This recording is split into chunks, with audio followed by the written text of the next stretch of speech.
Lecture 4. Governance.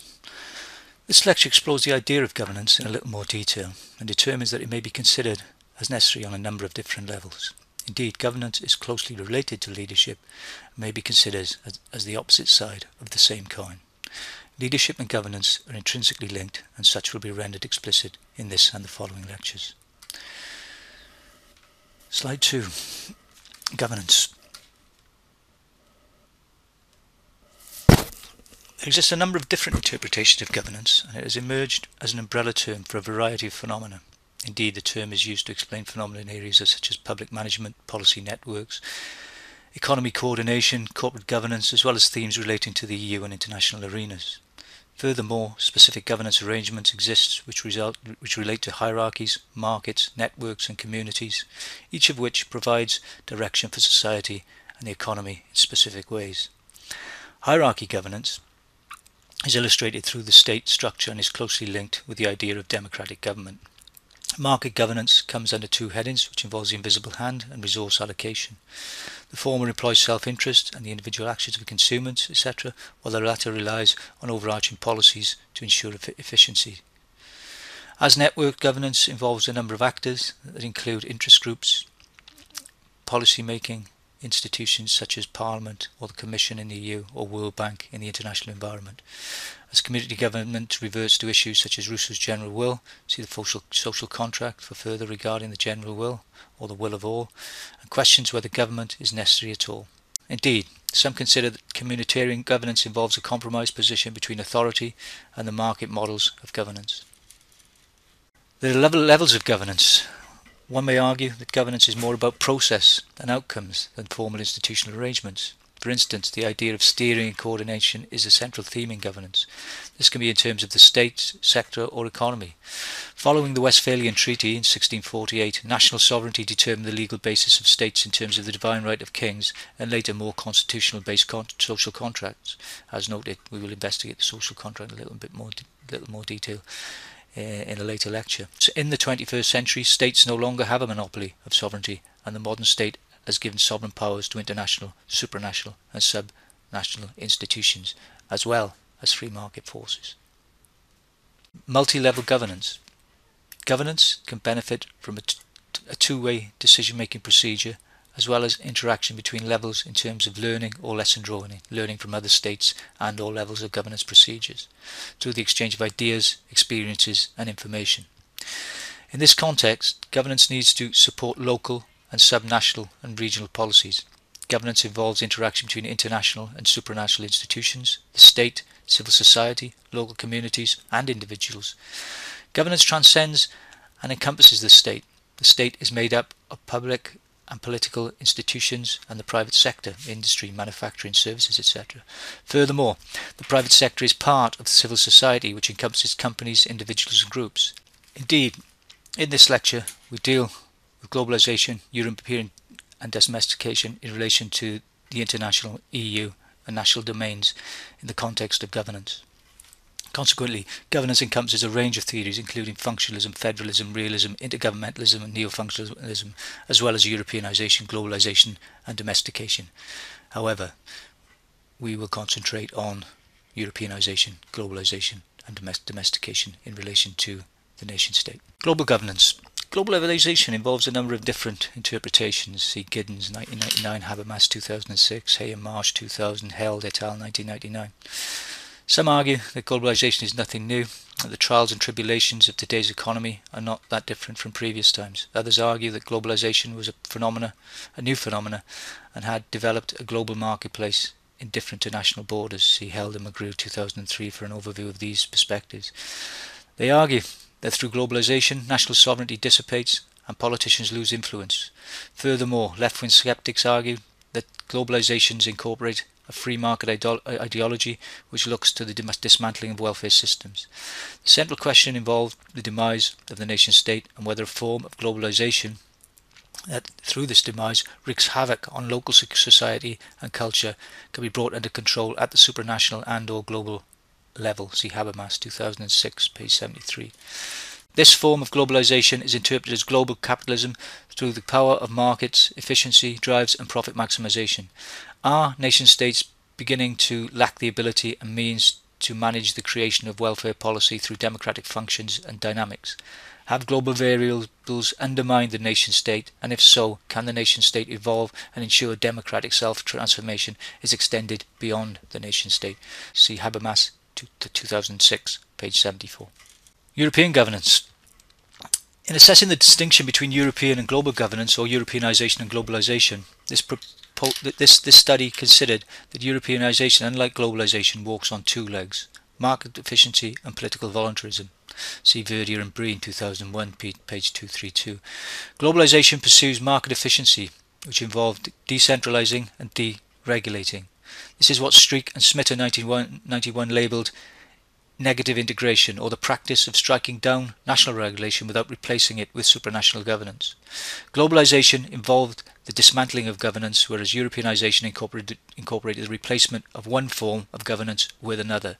Conversely, Europeanisation could be considered as globalisation in another form, that is, as an agent of globalisation or an irrelevant intervening factor. However, this detracted from a polity perspective of the EU and underplayed the existence of policy making and governance procedures, as well as forms of civil society at the European level. Europeanisation is conceptualised in the context of situation. This means downloading EN1, uploading EN2 and cross-loading EN3. Each of these conceptualisations allows situations where empirical reliability can be made explicit from a particular perspective. Europeanisation 1, or EN1, entails downloading or top-down Europeanisation and incorporates clarity in terms of explanatory power and determination of cause and effect. EN1 incorporates aspects of intergovernmental domestication. Through localised interpretation of legislation, elements of national culture are involved in these interpretations. Consequently, domestic perspectives synthesised with European directives when formulating policy outcome. EN2 incorporates uploading or bottom-up Europeanisation and emphasises the development of EU policy-making institutions, which provide definitions of European integration and the mechanisms of micro and macro uploading or intermediation mechanisms between interest groupings, member state governments and EU polity. Uploading is not simply undertaken at the national or macro level, but subnational actors are also involved in micro-uploading. Fundamentally, uploading may be considered in terms of macro, national and micro subnational activities. Europeanisation 3, or EN3, involves cross-loading or policy transfer through lesson drawing from one member state to another. EN3 explains how Europeanisation can be seen as a continuum to identifying linkages between uploading EN2, EU polity and downloading EN1. Overall, Europeanisation involves the development of governance procedures through discourse, which involves motivations, values, beliefs, etc., of subnational, national and European actors that are interpreted and institutionalised through domestic actors and activity. To ensure an all-round understanding of EU and member state governance, analysis needs to include EN1, EN2 and EN3, as well as mechanisms and content, to provide empirical reliability and validity and the interwoven relationships at work in the EU governance procedures. Europeanisation needs to identify aspects of fit and misfit. Huey and Marx, 1997, conclude in their work that the state-centric approach is not capable of fully explaining European policy-making processes. That is, that member state sovereignty is obsolete. That EU decision-making and policy-making are of a multi-level nature. Indeed, Marx et al. 1996 supply an interesting interpretation of the present situation, and I quote, "Multi-level governance does not confront the sovereignty of states directly. Instead of being explicitly challenged, states in the European Union are being melded gently into multi-level polity by their leaders and the actions of numerous subnational and supranational actors. State-centric theorists are right when they argue that states are extremely powerful institutions that are capable of crushing direct threats to their existence. However, it is not necessary to argue that states are on the verge of political extinction to believe that their control of those living in their territories has significantly weakened." The state-centric model considers that the overall direction of policy making is consistent with state control. Furthermore, the core presumption underlying the state-centric governance model is that European integration does not challenge the autonomy of nation-states. State-centrists contend that EU membership preserves or even strengthens state sovereignty, and that European integration is driven by bargains among member states. The state-centric model is to consider the dominant means of decision making in the EU. Three conditions would need to hold. Member States representatives of the Council of Ministers should be able to impose their understanding and preferences on the European institutions. Generally, Member States should be sovereign in relation to other Member States. Member States should be able to control subnational interests. Multi-level governance considers that European integration is a polity-creating process in which authority and policy-making influence is shared across multiple levels of government, subnational, national and supranational. Quote from page 22. The model accepts the central role played by Member States in the decision-making process and considers that elements of control have been passed to the supranational institutions. Consequently, in certain areas, Member States have lost aspects of their sovereignty. In short, the multi-level governance model claims that the locus of political control has changed. Individual state sovereignty is diluted by the EU collective decision-making among national governments and by the autonomous roles of the European Parliament, the European Commission and the European Court of Justice. See page 22. Corporate governance. Slide 9. The basis of the traditional Anglo-American model of corporate governance is profit maximization and the protection of shareholder interests, whereas the German model considers that corporations should be managed and governed in the interests of stakeholder groups in general, e.g. shareholders, employees, management, creditors, customers, suppliers, etc. This does not mean that shareholder interests are negated, they are simply included in a wider population of grouping that relate to modern corporations. Proponents of stakeholder theory developed the idea that organizations have moral obligations to both stakeholder groups and shareholders. This hypothesis underlines the assumption that organizations as well as individuals possess moral status and therefore should act in a morally responsible manner. Evan and Freeman, 1993, considered that acting in a morally responsible manner entailed two significant principles. The first principle being harming the rights of others, and is premised on deontological ethical reasoning. The second involves being responsible for the effect of the organisation's actions and is based on teleological reasoning. We will cover these two areas in a little more detail in lectures to come. The debate regarding the shareholder model is intensified when Friedman, 1977, claimed that there is only one and only one social responsibility of business: to use its resources to engage in activities designed to increase its profits as long as it stays within the rule of the game, which is to say engages in open and free competition without deception or fraud. This view is premised on an economic system combining the private ownership of productive enterprise with competition between them in the pursuit of profit, i.e. a market economy. The advantage of this formulation is that it picks out three aspects of the market economy generally accepted as defining features of the market system: private ownership, competition and profit maximization.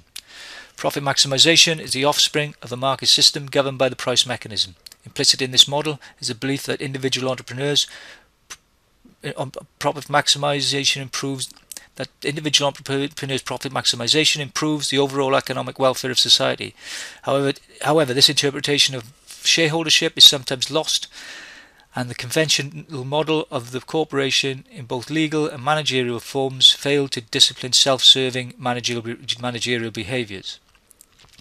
The stakeholder model attempted to derive, describe and prescribe alternatives for corporate governance that included the balanced a multitude of interests. The theory has drawn considerable attention and support since its early formulation. Stakeholder theory incorporates the executive power model, which claimed that the purpose of a corporation is the maximization of corporate wealth. However, this intensified the problem with directors acting in their own self-interest, as they support policies that lead to the protection of the positions and powers in the company instead of creating shareholder wealth. Hutton, 1995, Kay and Silverstone, 1995. This involved the absence of stakeholder involvement in running the company, giving directors the opportunity to push policies that do not take into consideration the needs of any company's stakeholders. Freeman, 1994, Even and Freeman, 1993, Blair, 1995, Phillips, 2003. Conclusion. Good governance involves the individual and the level of behaviour in terms of the level of participation in governance procedures. Political frameworks usually rely on top-down procedures with limited reference to local and community-based governance, let alone individual governance. Governance is linked with the leadership and ethics as it identifies the relationship between the individual and the community, what type of society. There is a clear relationship with the social contract and levels of leadership, as well as ethical perspectives in society. In a state of nature, people are natural equals. However, the state of nature involves insecurity, because without governance, lawbreakers would not be punished and or people would be unfairly punished.